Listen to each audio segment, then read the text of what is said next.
پیر جی میرے دس میری گاں لے چل بچے نہیں نپ دیکھو نا جی محنت والی گل ہے چل بھائی پیر جی نہ کرو میرا یقین کرو میں شامی گاں چونی ہے جی او بچے پیر جی یہی نہ کرو پیر جی یہی نہ کرو میں دیکھو گاں بچے گاں میں تیری چھوڑ کے لے چولو گاں میں نہ لے بیٹا لے چلیا گاں چولو میں ہوں شامی چونی چھوٹے چھوٹے بچے یار بچے تیرے رگ میں بچے نہ ماریا میں بچہ کھڑ رہا گاں نہ کھاڑا گاں تھوڑے کول ہے میں جلال وچ ہاں میں جلالی آخ دے آج توڑی میرا کسی ہاتھ نہیں نپیا تو کون ہے یہ پیر جی گاں بھی لے جاؤ نا نہیں بچے اصل بچے رکھ نہیں لے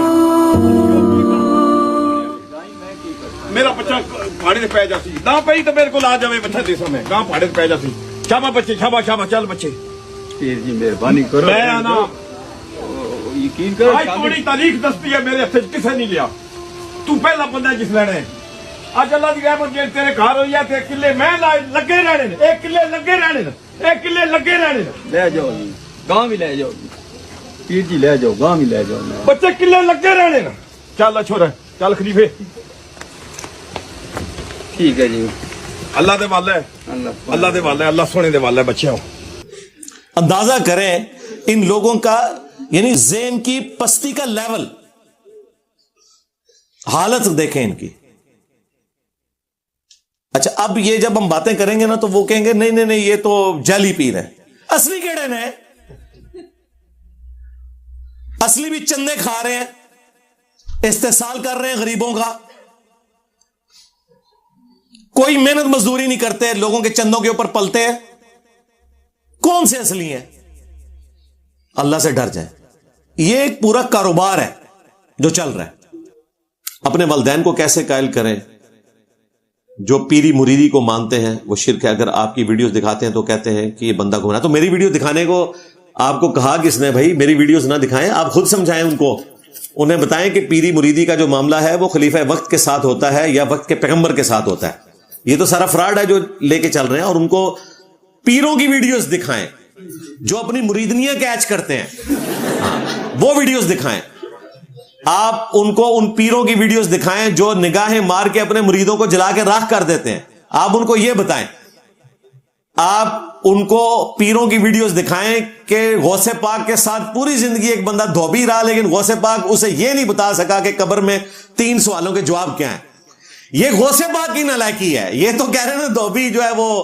دھوبی نہیں غوث پاک بھی کیا بھائی جس غوث پاک نے اپنے دھوبی کو یہ نہیں بتایا کہ اللہ رسول آخرت کیا ہے تو وہ غوث پاک تو کیا وہ دھوبی تھا اتنا عرصہ ساتھ رہا بھائی اتنا ساتھ تو انسان نے کوئی جانور بھی رکھا ہو اسے بھی سکھا دیتا ہے تو یہ صرف دھوبی کا معاملہ نہیں ہے غوث پاک بھی گئے اس میں اگر یہ واقعہ درست ہے تو ان کو یہ آپ چیز بتائیں انجینئر صاحب کیا پیری فقیری ضروری ہے کیا اس کے بغیر گزارا نہیں ہے ہاں ظاہر ہے جن کی روٹی روزی سے چل رہی ہے ان کا کیسے گزارا چلے گا بالکل بہت ضروری ہے جب تک یہ رامسور نہیں کھائیں گے تو کیسے ان کے معاملات چلیں گے سرکار میں نے نام لیے بغیر پھر ایک پرسنل ہو جائے گا حد کے عزت کا نوٹس ہی نہ آ جائے عدالت کی طرف سے میں نے ایسے پیر دیکھے ہیں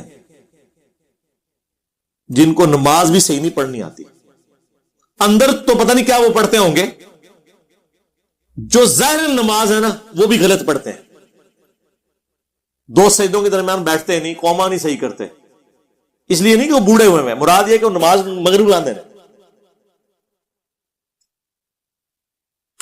اور گاڑیاں رکھی ہوئی ہیں جو 1 منٹ کے اندر ڈرائیو کے دوران سینکڑوں روپے کا فیول پھونک دیں وہ بڑے والی گاڑیاں موبائل تے چھتر ہوندے ہی نے وڈے والے ٹچ سکرین اور حالت یہ ہے کہ غریب گاؤں کی عورتیں دعا کروانے کے لیے آتی ہیں اب جاہل عورتیں بیچاری استحصال ہو رہا ہے ان کا خود اپنی آنکھوں سے دیکھا ہے وہ بیچاریاں دوپٹے سے یوں کھول کے نا 5 روپے کا سکہ 10 روپے کا سکہ کوئی زیادہ تڑ والی ہے تو 20 روپے کا نوٹ نکلے گا لیکن وہ گرا کھول کے آپ انداز لگائیں وہ جس نے اپنے دوپٹے کو گرا لگا کے وہ سنبھالا ہوا نا سکہ تو اس کے نزدیک اس سکے کی کتنی اہمیت ہے اسے نہیں پتا کہ اس سکے سے تیرے پیر کا 1 سیکنڈ کا فیول بھی پورا نہیں ہوتا اور وہ پیر اتنا ڈھیٹ ہے کہ وہ لاکھوں کا چندہ تو لے رہا ہے وہ 5 روپے کا سکہ بھی نہیں چھوڑ رہا ہاں آپ کے اس وقت پولیٹیکل جماعتوں میں جتنی مین پوسٹ ہیں ان کے پر سارے پیر بیٹھے ہوئے ہیں ایک وہ ملتان کے پیر صاحب ہیں, نام لیے بغیر, ایکس ہمارے فورن منسٹر بھی رہے ہیں, اور آج ایک بہت بڑی پولیٹیکل جماعت کے وہ سرکردہ رکن ہیں. ان کی ویڈیو نہیں آپ نے دیکھی کس طرح وہ درباروں سے کھا رہے ہیں؟ تو یہ سارا فراڈ ہے. پیری مریدی کی شرعی حیثیت وہ آپ میری ویڈیو دیکھیں. قرآن و حدیث میں جس پیری مریدی کا ذکر ہے نا, وہ حاکم وقت کی بیعت ہے, خلیفۃ المسلمین کی بیعت ہے. یہ پیری مریدی کی جو بیعتیں ہیں نا, یہ تو بہت بعد میں شروع ہوئی ہیں, ان کی اسلام میں کوئی حیثیت نہیں ہے. زیادہ سے زیادہ آپ اسے کوئی ایک عمل کہہ سکتے ہیں, جسے انتظامی معاملہ, جس میں ڈاکٹر اسرار صاحب بھی بیعت لیتے تھے, پھر اپنے بیٹے کو انہوں نے نامزد کیا, خود بھی اس کی بیعت کی, اور ایک انتظامی جیسے ووٹنگ سسٹم یا کسی جماعت کی رکنیت کے طور پہ. شرعی طور پہ تو بیعت وہی ہے جو خلیفہ وقت کی بیعت ہو, جو خلفائے راشدین کی ہوتی تھی. باقی تو سارا ڈرامہ بازی چل رہی ہے زیادہ تر. اب سورہ توبہ کی آیت نمبر 111 111, ایک تو ہماری 111 بریگیڈ ہے نا, یہ 111 دیکھیں, یہ اصل والی 111 ہے.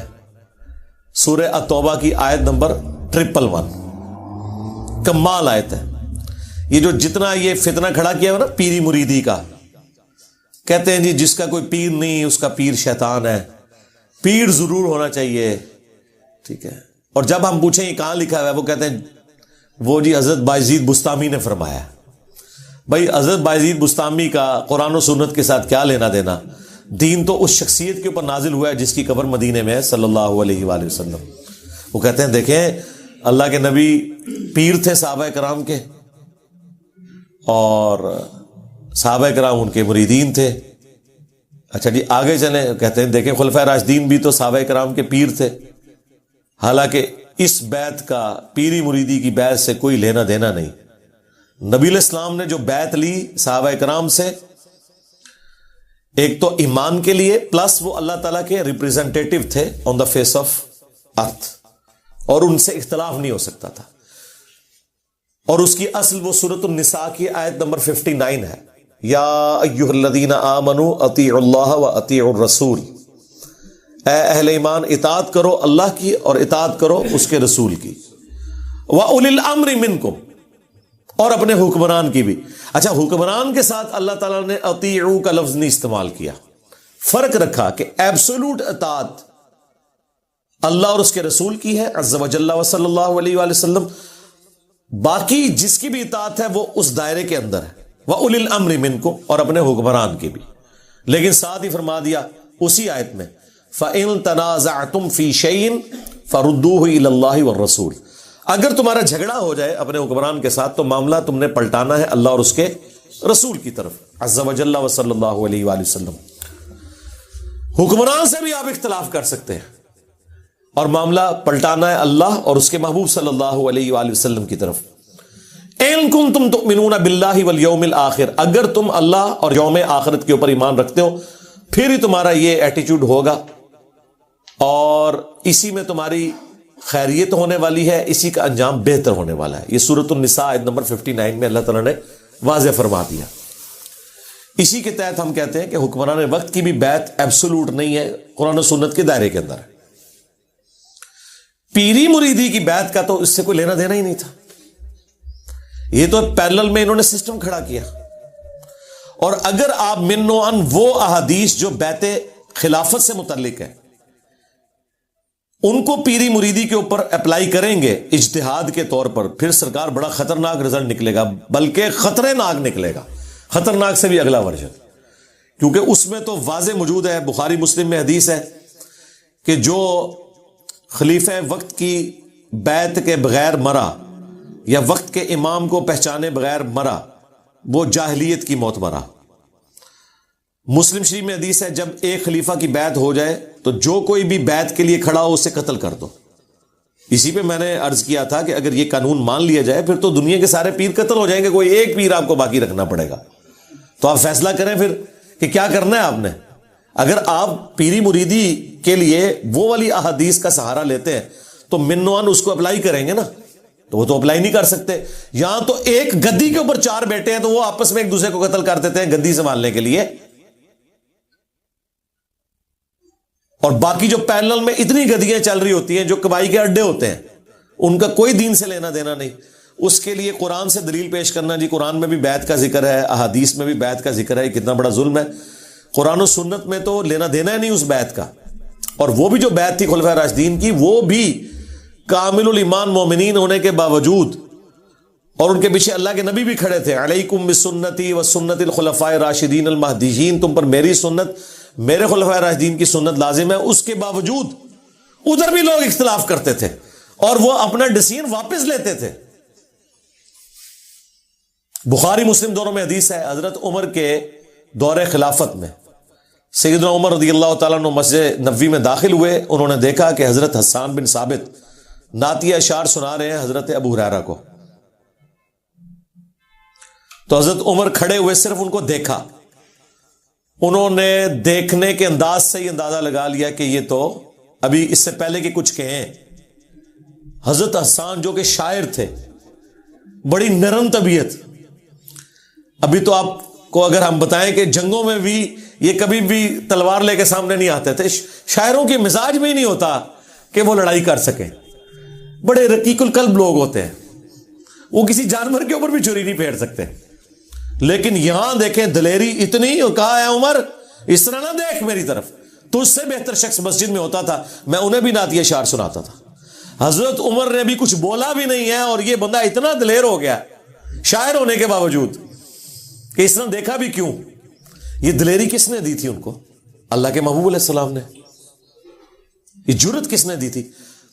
آگے سے حضرت عمر نے اپنی عزت بچانے کے لیے یہ بھی نہیں کہا کہ میں ابھی پہ تکدا سا نہ. ہو سکتا تھا نا بندہ دیکھے امیر المومنین کی سرعام اس طریقے سے ایک بندہ للکارا ہے، اس طرح دیکھ میرے ال سرکار یہ کون سنتا ہے. آج کوئی ایک محلے کا کونسلر یہ بات سننے کے لیے تیار نہیں ہے، اور جس کے سامنے پرشین امپائر ڈھیر ہو چکی، رومن امپائر اسے جزیہ دے رہی ہے، اور وہ حضرت عمر تو اپنے آخری خطبات میں کہتے تھے کہ یا اللہ عرش پہ تو ہے اور دنیا پہ میں ہوں. یہ اسلام کی برکت ہے کہ اس وقت دنیا میں مجھ سے طاقتور انسان کوئی نہیں ہے. اور حقیقت بات ہے، یہ حضرت عمر کو ہی اللہ نے سٹیٹس دیا ہے کہ وہ کہتے تھے کہ یا اللہ آسمانوں پہ تو اور دنیا پہ تو نے مجھے یہ سٹیٹس دیا ہے کہ اس وقت کوئی بھی مجھ سے زیادہ طاقتور انسان نہیں ہے. لیکن میں آج بھی اس وقت کو یاد کرتا ہوں کہ میں بھیڑ بکریاں چرایا کرتا تھا، اور میرا چچا مجھے ڈانٹا کرتا تھا کہ تو اونٹوں کی اور بھیڑ بکریوں کی حفاظت نہیں کر سکتا، تو مستقبل میں کیا کرے گا.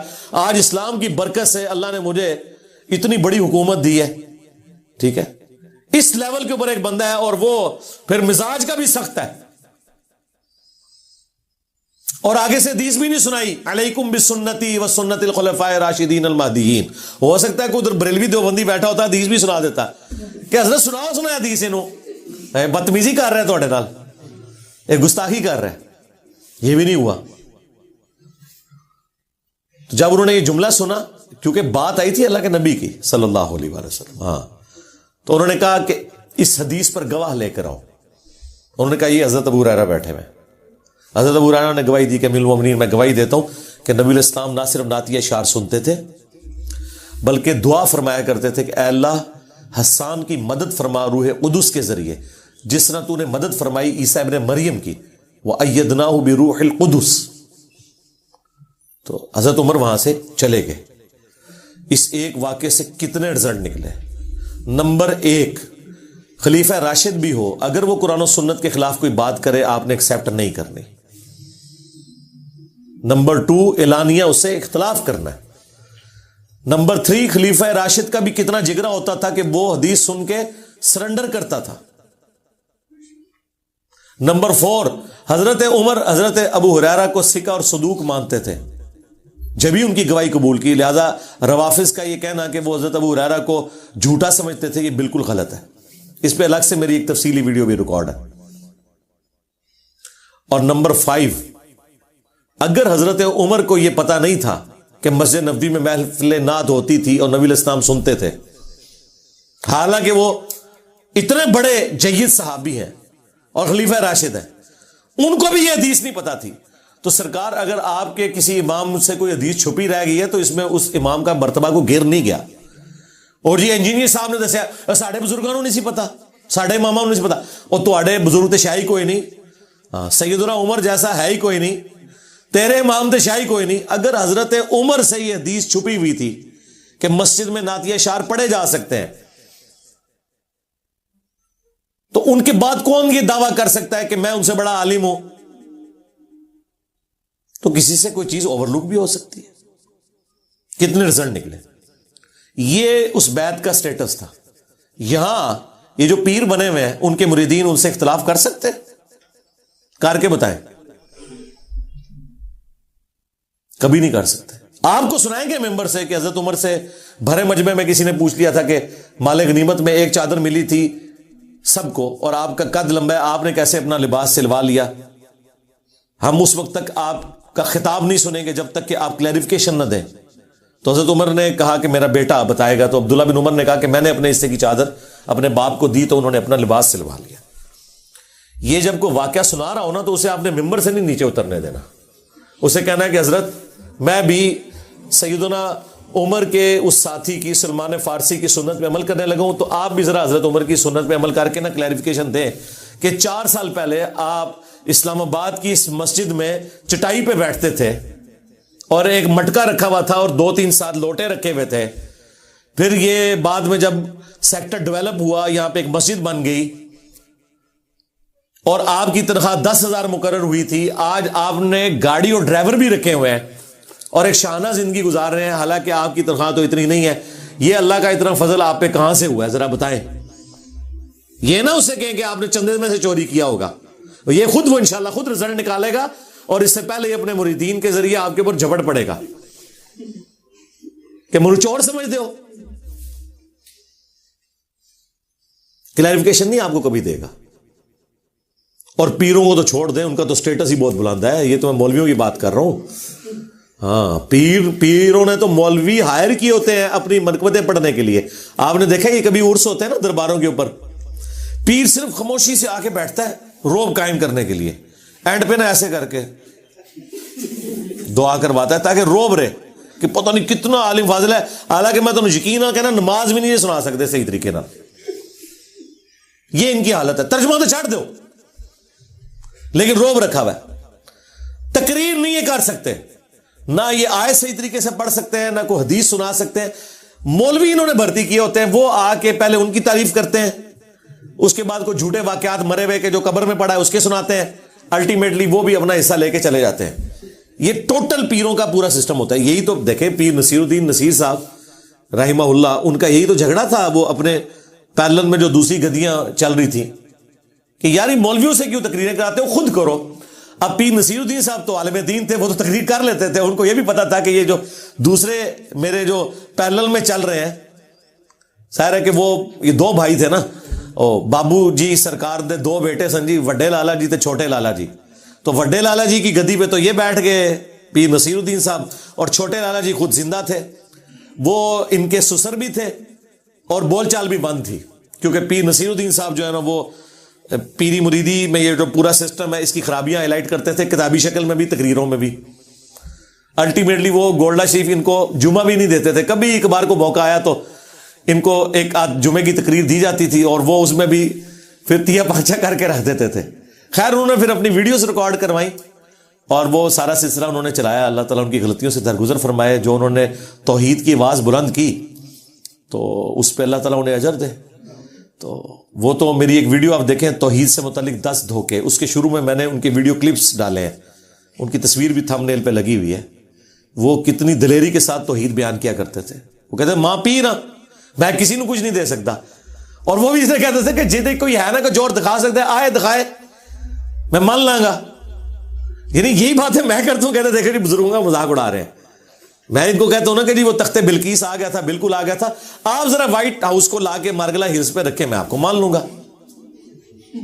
ہاں آپ رکھیں بھی نا اور ہم سے یہ کہیں کہ ہم آپ کے بابوں کی جھوٹی کرامات مانیں اس بنیاد پہ کہ قرآن میں ایک واقعہ رپورٹ ہوا ہے.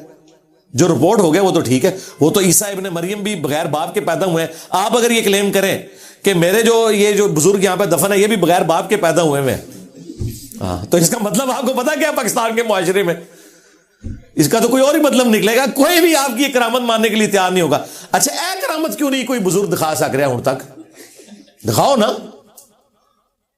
تو سب جھوٹ انہوں نے مشہور کیا ہوا ہے اور پلی لیتے ہیں یہ قرآن پاک کی آیات سے کہ جی قرآن میں بھی بیعت کا ذکر ہے. بھئی قرآن میں نبی الاسلام کا بیعت لینا ہے صحابہ کرام سے, وہ آن دا بہاف آف گاڈ ہے اور خلفائے راشدین کا اللہ اور اس کے رسول کے احکامات کے اندر ہے, اور اس میں اس کی باؤنڈریز ہیں, اختلاف رائے ہو سکتا ہے. ایبسولوٹلی بیعت اللہ کی ہے. نبی علیہ السلام بھی اللہ کے لیے بیعت دیتے تھے, اسی لیے سورہ الفتح میں کہا گیا اے نبی یہ جو درخت کے نیچے آپ بیعت لے رہے ہیں ان کے ہاتھوں پہ اللہ کا ہاتھ ہے. اندازہ کریں, اللہ نے نبی علیہ السلام کے مبارک ہاتھ کو اپنا ہاتھ قرار دیا کیونکہ نبی علیہ السلام ریپریزنٹیٹیو ہے اللہ کے. تو صحابہ کرام کی اب بیعت کا ذکر اس آیت میں ہو رہا ہے. جو لوگ آپ سے کہتے ہیں نہیں بیعت ضروری ہے, ہم کہتے ہیں بہت ضروری ہے, بیعت فرض ہے اللہ کی, ہاں اس کے بغیر کوئی چارہ نہیں ہے. یہ وہ سورہ التوبہ سورت نمبر 9 اور آیت نمبر 111 ہے. ان اللہ اشترى من المؤمنین انفسهم واموالهم بان لهم الجنہ, بے شک اللہ تعالی نے خرید لی ہیں مومنین کی جانیں اور مال جنت کے بدلے میں, یعنی بدلے میں جنت دوں گا. ہاں اپنی جان بھی مجھے بیچ دو, اپنا مال بھی مجھے بیچ دو. کس کے عوض؟ جنت کے عوض.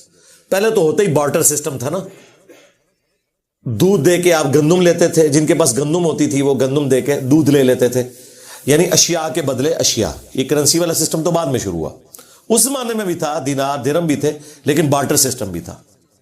تو یہ سمجھ لے اللہ تعالیٰ کا ڈیوائن بارٹر سسٹم ہے کہ اپنی جانیں اور مال مجھے دو, اس کے بدلے میں تمہیں ہمیشہ کی جنت دوں گا.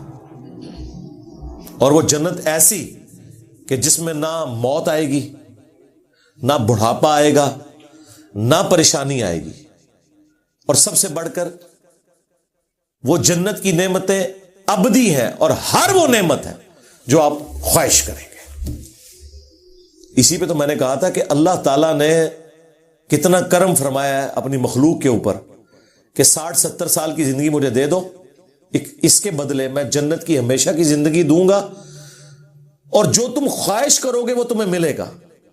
حالانکہ یہ کوالٹی اللہ کی ہے کن فیکون, اور یہ کوالٹی اللہ کی ہے کہ اسے موت نہیں آئے گی, لیکن اللہ تعالیٰ خالق اور مخلوق کے فرض کے ساتھ جنت میں ہمیں یہ کوالٹیز دے گا. یہ وہ چیز ہے جو آپ کے دل میں اللہ سے محبت کا جذبہ پیدا کرتی ہے. ورنہ آپ جتنے اور کانسیپٹ رکھیں, الٹیمیٹلی اللہ کے ساتھ آپ کا ڈر کا رشتہ تو ڈیولپ ہوتا ہے, محبت کا نہیں ہوتا. کہ مجھے میری مرضی کے بغیر پیدا کر کے اتنی بڑی آزمائش میں ڈال دیا, اور پھر اتنا سخت حساب رکھا, اور الٹیمیٹلی جنت یا جہنم کا فیصلہ ہونے والا ہے, اتنی بڑی تکلیف میں مجھے کیوں ڈال دیا. تو ایسے خدا سے آپ ڈر تو سکتے ہیں, محبت نہیں کر سکتے. یہ تو تلوار اس نے لٹکا دی نا آپ کے اوپر کہ کر تو کر رہے ہیں مجبوراً. محبت کا جذبہ اس وقت پیدا ہوتا ہے کہ جب آپ یہ کانسیپٹ رکھیں کہ اکیلا اللہ ہمیشہ سے تھا, جسے موت نہیں آنی تھی, اس نے آپ کو بھی اپنے ساتھ شامل کر لیا خالق اور مخلوق کے فرق کے ساتھ, ہمیشہ کی زندگی دے کر, جس میں آپ کو بھی موت نہیں آئے گی, اور آپ بھی جو خواہش کریں گے وہ آپ کو ملے گا. آپ کی اپنی جنت ہوگی. اور بخاری مسلم میں آیا کہ جو سب سے آخر میں جہنم کا ہزاروں لاکھوں سال کا عذاب بھگت کے نکالا جائے گا نا, اسے بھی پلانٹ ارتھ سے 10 گنا بڑی جنت ملے گی. آپ تو 10 مرلے کے پلاٹ کو ترستے ہیں نا, سب سے آخری جو جنتی ہے نا, اور یہ آخری وہ ہے جس نے جہنم کا عذاب بھگت لیا لاکھوں سال کا. یہ آخری وہ نہیں ہے جو بغیر حساب و کتاب کے چلا جائے گا, اس کا تو آپ سوچ بھی نہیں سکتے اس کو کیا کچھ ملے گا. وہ تو ایلیٹ درجے کا مسلمان ہوگا نا. یہ وہ ہے جو اپنا عذاب بھگت کے جائے گا, اس کو بھی پلانٹ ارتھ سے 10 گنا بڑی جنت, جس کو فنا نہیں ہے. جو بخاری مسلم میں آیا کہ موت کو مینڈے کی شکل میں لا کے میدان معاشر میں قتل کر دیا جائے گا. جنتی خوش ہوں گے کہ آج کے بعد ہمیں موت نہیں آئے گی, اور جہنمی غمناک ہو جائیں گے کہ ہمیں بھی موت نہیں آئے گی. جو قرآن میں سورہ الفرقان میں آیا, آج ایک موت نہیں ہزاروں موتیں مانگو لیکن تمہیں موت نہیں آئے گی. موت مانگیں گے وہ کہ اس تکلیف سے جان چھوٹ جائے, لیکن جان نہیں چھوٹے گی. اللہم اجرنا من النار, اللہم انا نسألک جنت الفردوس مع النبیین والصدیقین والشہداء والصالحین, آمین. تو اللہ تعالیٰ فرما رہا ہے کہ میں نے مومنین کی جانیں اور مال جنت کے بدلے میں خرید لی ہیں. یہ بیع میں نے کی ہے, بیع با یا عین, تجارت, اسی سے یہ بیعت لفظ ہے, اپنے آپ کو بیچنا. انسان کے آگے کیسے اپنے آپ کو بیچ سکتا ہے؟ نبی علیہ السلام کے ساتھ بھی جو ہماری بیعت ہے وہ اللہ کی بیعت ہے, خلفائے راشدین کے ساتھ بھی جو بیعت ہے وہ اللہ کی بیعت ہے, اور وہ بھی پیری مریدی والی نہیں, حکومت وقت کے اعتبار سے خلیفہ کو مانا. دین کے معاملات میں تو آپ نے وہ بات ماننی ہے جو اس شخصیت کے اوپر نازل ہوئی ہے جس کی قبر مدینے میں ہے صلی اللہ علیہ وآلہ وسلم. تو اللہ تعالیٰ فرما رہا ہے بے شک اللہ تعالیٰ نے مومنین کی جانیں اور مال خرید لیے ہیں جنت کے بدلے میں. یقاتلون فی سبیل اللہ, وہ اللہ کی راہ میں قتال کرتے ہیں. اور ظاہر سب سے بڑا کام آپ جو اللہ کے لیے کر سکتے ہیں وہ یہی ہے کہ اپنی جان ہتھیلی پہ رکھ کے میدان جنگ میں آ جائیں. سب سے قیمتی چیز تو جان ہے. فیقتلون ویقتلون, بس وہ اللہ کے حکم سے قتل بھی کرتے ہیں اللہ کے دشمنوں کو, اور خود بھی قتل ہو جاتے ہیں. ہمیشہ تو نہیں ہونا کہ آپ نے زندہ بچنا ہے. اور دیکھیں یہاں پہ انسانیت کا قتل ہو رہا ہے لیکن اللہ کے حکم سے ہو رہا ہے, اور اللہ تعالیٰ اسے فخریہ بیان فرما رہا ہے. ویسے تو ایک انسان کا بھی قتل نہ حق پوری انسانیت کا قتل ہے جو سورۃ المائدہ میں آیا. اور اس میں مزے کی بات میں آپ کو بتاؤں, جان جو ہے نا یہ اللہ کی امانت ہے. اللہ کی اجازت کے بغیر آپ کسی کی جان لے نہیں سکتے. اس لیے دیکھیں جب آپ جانور بھی ذبح کرتے ہیں نا تو اللہ کے نام پہ کرتے ہیں, کیونکہ اس کے اندر بھی جان موجود ہے, اس سے بھی آپ زندگی چھین نہیں سکتے. جب آپ اس سے زندگی چھیننے لگتے ہیں نا تو بسم اللہ اللہ اکبر پڑھتے ہیں کہ یہ اللہ کا حکم تھا, اس کے نام پہ میں تیری جان لے رہا ہوں, ورنہ میں تیری جان نہیں لے سکتا. یہ اس کا حکم ہے کہ تجھے اس نے میرے لیے پیدا کیا کہ میں تجھے کھاؤں, تو میں جب اب تیری جان نکالوں گا تو اس کے نام پر نکالوں گا, کیونکہ مالک جان کا کون ہے؟ اللہ. اس طرح آپ کسی کافر کی بھی جان نہیں لے سکتے الا یہ کہ میدان جنگ میں وہ آپ کے مقابلے پہ آئے, تو اس وقت بھی آپ اپنی دشمنی کے لیے نہیں بلکہ اللہ کی خاطر. وہ جو سیدنا علی کا واقعہ ہے کہ جب وہ کافر کے سینے پہ چڑھ گئے تھے, اس نے تھوک دیا تو وہ اتر گئے. ان کا بھائی اب میرا غصہ اس میں شامل ہو گیا, بس وہ اسی چیز سے امپریس ہو کے مسلمان ہو گیا. دیکھیں نہیں جہنم کے دہانے پہ پہنچا ہوا بندہ, آخری ٹائم پہ اللہ نے اس کے لیے جنت کر دی. یہ ہے اللہ تعالیٰ کی ڈیسٹنی اور تقدیر. سبحان اللہ. تو اللہ تعالیٰ فرما رہے ہیں کہ اہل ایمان اللہ کی راہ میں قتال کرتے ہیں اور کافروں کو قتل بھی کرتے ہیں جہاں ضرورت ہے میدان جنگ میں, اور خود بھی قتل ہوتے ہیں. وعدن علیہ حقا فی التوراۃ والانجیل والقرآن, اور یہ وہ وعدہ ہے جو اللہ تعالیٰ نے سچا وعدہ کیا تھا پختہ تورات میں بھی, یعنی اولڈ ٹیسٹمنٹ میں, انجیل نیو ٹیسٹمنٹ میں, اور قرآن میں بھی. یعنی تینوں کتابوں کے اندر وہی بات ہے کہ دنیا کی زندگی مجھے دو, آخرت کی ہمیشہ کی زندگی لے لو. اور یہی ایک یونیورسل ٹروتھ ہے جی. ہاں, جو اللہ تعالیٰ نے سورۃ الاعلیٰ کے اینڈ پہ بھی فرمایا نا, قد افلح من تزکا وذکر اسم ربہ فصلی بل تؤثرون الحیاۃ الدنیا والآخرۃ خیر وابقی. تمہارا اصل مرض یہ ہے کہ تم دنیا کی زندگی کو ترجیح دیتے ہو جبکہ آخرت بہتر بھی ہے اور ہمیشہ رہنے والی. ان ھذا لفی الصحف الاولی, یہی ایک یونیورسل ٹروتھ, یہی ایک کانٹے کی بات تھی جو اگلے سارے صحیفوں میں تھی. صحف ابراہیم و موسیٰ, چاہے وہ ابراہیم علیہ السلام کے آسمانی صحائف ہوں چاہے موسیٰ علیہ السلام کے, ایک ہی کانٹے کی بات تھی. یہاں پہ بھی آ گیا کہ یہ اللہ کا وعدہ ہے کہ جو اپنی جان اور مال اللہ کے لیے خرچ کرے گا اللہ اسے جنت دے گا. یہ اللہ تعالیٰ نے بیعت کی ہوئی ہے مومنین کے ساتھ. وَمَنْ أَوْفَى بِعَهْدِهِ مِنَ اللَّهِ, اللہ اکبر. اور کون زیادہ پورا کرنے والا ہے اپنے وعدے کو اللہ سے بڑھ کر. یعنی اللہ تعالیٰ ہمارا یہ جو میرا وعدہ ہے نا تو میں تو وعدہ وفا کروں گا, مجھ سے زیادہ سچا کون ہو سکتا ہے. دنیا میں یہ ہو جاتا ہے کہ آپ کبھی محنت بھی کرتے ہیں نا, رزلٹ آپ کے خلاف آتا ہے کیونکہ اللہ کو کچھ اور منظور ہوتا ہے. اس وجہ سے بعض اوقات انسان کو یہ وسوسہ آ سکتا ہے کہ یار میں دنیا میں محنت کروں اور اس دا اینڈ میں بھی میرے ساتھ بیڈ لک ہو جائے. آخرت میں بیڈ لک نہیں ہوگی, بیڈ لک کا تعلق صرف دنیا کے ساتھ ہے. آخرت میں اسی لیے اللہ تعالیٰ بار بار کہتا ہے کہ میں وعدہ خلافی نہیں کروں گا. وعدہ خلافی یہاں بھی نہیں اس نے کی, اس نے پہلے ہی بتا دیا ہے وَلَنَبْلُوَنَّكُمْ بِشَيْءٍ مِّنَ الْخَوْفِ وَالْجُوعِ وَنَقْصٍ مِّنَ الْأَمْوَالِ وَالْأَنفُسِ وَالثَّمَرَاتِ, میں ضرور آزماؤں گا بھوک کے ذریعے, خوف کے ذریعے, جان اور مال میں نقص کے ذریعے. لیکن آخرت کی زندگی میں کوئی آزمائش نہیں ہے. دنیا میں جس نے وقت کے پیغمبر کو پہچانا, اس کی پیروی کی, تو آخرت میں کوئی بیڈ لک نہیں اس کے لیے, گڈ لک ہی ہے. اور وہی اللہ تعالیٰ کہتا ہے کہ اللہ سے بڑھ کر کون اپنے وعدے کو وفا کرنے والا ہوگا.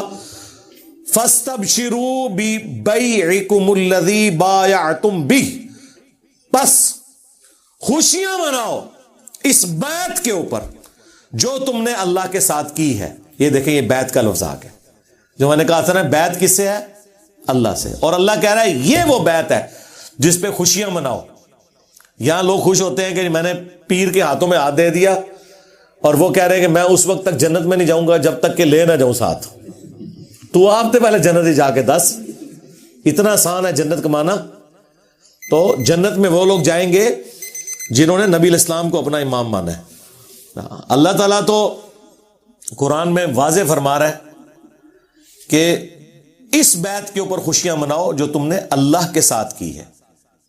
وَذَلِكَ هُوَ الْفَوْزُ الْعَظِيمُ, اور یہ ہے اصل میں بڑی کامیابی, یہ ہے وہ کامیابی جو بڑی کامیابی ہے. اللہم اجعلنا منہم, آمین. اللہ تعالیٰ بھی ہمیں ان لوگوں میں شمار کرے کہ جو اس طرح کی بیعت کے ذریعے ہمیشہ کی کامیابیاں حاصل کرنے والے لوگ ہیں, آمین. تو اسی آیت کے اوپر کنکلوڈ کرتے ہیں, کیونکہ چلیں یہ اگلی آیت بھی اس کے ساتھ کور کر لیتے ہیں. یعنی اللہ تعالیٰ نے ان اہل ایمان کی جو نشانی بتائی ہے, التائبون العابدون, یہ اہل ایمان وہ ہیں جو توبہ کی روش اختیار کرنے والے ہیں, اللہ کی عبادت کرنے والے ہیں. الحامدون, اللہ کی حمد کرنے والے ہیں. السائحون, روزہ رکھنے والے ہیں. الراکعون الساجدون, رکوع کرنے والے ہیں اور سجدے کرنے والے ہیں. دیکھ لیں اس میں کوئی نعرہ لگانے والا کوئی بھی نہیں آیا. ہاں, یہ جو دودھ پینے والے مجنو ہیں یہ دنیا میں ہی چلتے ہیں, اللہ کو کام کرنے والے بندے چاہیے. الآمرون بالمعروف, نیکی کا حکم دینے والے ہیں. ہاں, اپنا نماز روزہ سیدھا کرنے والے نہیں, صرف سچائی کے لیے کھڑے ہونے والے. یہ ہے مشکل کام. والناہون عن المنکر, اور لوگوں کو برائی سے روکنے والے. والحافظون لحدود اللہ, اور اللہ کی جو حدیں ہیں نا کہ یہ حلال ہے, یہ کرنا ہے, یہ حرام ہے, اس سے بچنا ہے, یہ فرض ہے, یہ کرنا ہے, یہ حرام ہے, اس سے دور رہنا ہے, ان حدود کی حفاظت کرنے والے ہیں. وبشر المؤمنین, تو اے نبی علیہ السلام ایسے مومنین کو خوشخبری آپ سنا دیں کہ ان کے لیے جنت پکی ہے, اللہ تعالیٰ وعدہ خلافی کبھی بھی نہیں کرے گا. دیکھ لیں اللہ کو یہ بندے چاہیے جی, کچھ بھی ہیں تیرے محبوب کی امت سے, یعنی فراڈیے ہیں, ٹھگ ہیں, چور ہیں, بدماش ہیں, بے نمازی ہیں, جو کچھ بھی ہیں, یا اللہ ہمیں اسی طریقے سے قبول کر. اللہ تو کہہ رہا ہے کہ میں نے جو قبول کرنے ہیں وہ کون سے ہیں؟ توبہ کرنے والے, عبادت کرنے والے, اللہ کی حمد کرنے والے, روزہ رکھنے والے, رکوع کرنے والے, سجدے کرنے والے, نیکی کا حکم دینے والے, برائی سے روکنے والے, اور اللہ کی حدود کی حفاظت کرنے والے. ان کے لیے بشارت ہے. باقی وہ اپنی وشفل تھنکنگ کے اندر رہیں, اللہ کو ان سے کوئی لینا دینا نہیں ہے.